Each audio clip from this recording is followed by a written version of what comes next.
నేటి పునీతులు పునీత జోసెఫాత్ కున్సేవిక్ గారు.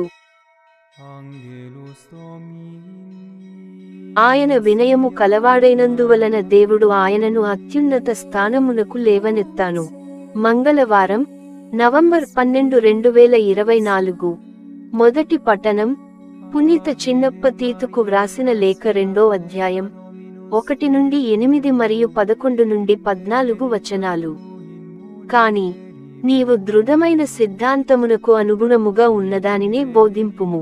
వృద్ధులైన పురుషులు త్రాగుబోతులు కాక, తెలివి కలిగి ఇంద్రియ నిగ్రహము కలవారు కావలెను. వారు విశ్వాసము, ప్రేమ, సహనము, అనువాని యందు దృఢత్వము కలిగి ఉండవలెనని బోధింపుము. అట్లే వృద్ధ స్త్రీలు ఇతరులపై అపవాదములు వేయక, మద్యమునకు బానిసలు కాక భయభక్తులతో ప్రవర్తింపవలెనని చెప్పుము. యువతులు తమ భర్తలను బిడ్డలను ప్రేమించునట్లును, ఇంద్రియ నిగ్రహమును శుచిత్వమును కలిగి ఉండునట్లును, మంచి గృహిణులను, భర్తలకు విధేయులను అగునట్లును వృద్ధ స్త్రీలు బోధించుచు వారిని తీర్చిదిద్దవలెను. అట్లైనచో దేవుని సందేశమును గూర్చి ఎవరును చెడుగా పలుకరు.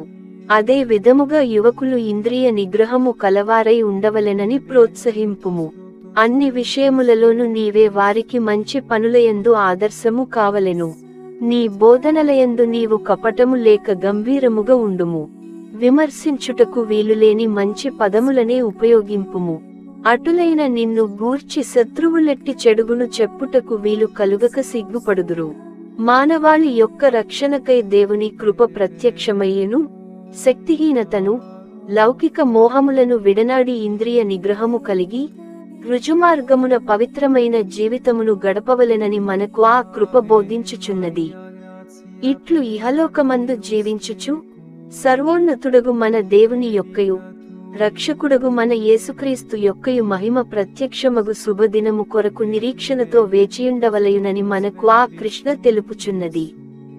ఆయన సమస్తమైన దుర్నీతి నుండి మనలను విముక్తులను చేసి, సత్కార్యముల యందు ఆసక్తిగల వారినిగా తన కొరకు పవిత్ర పరచుకుని తన సొత్తుగా చేసుకొనుటకు తన్ను తానే మన కొరకు అర్పించుకొనెను.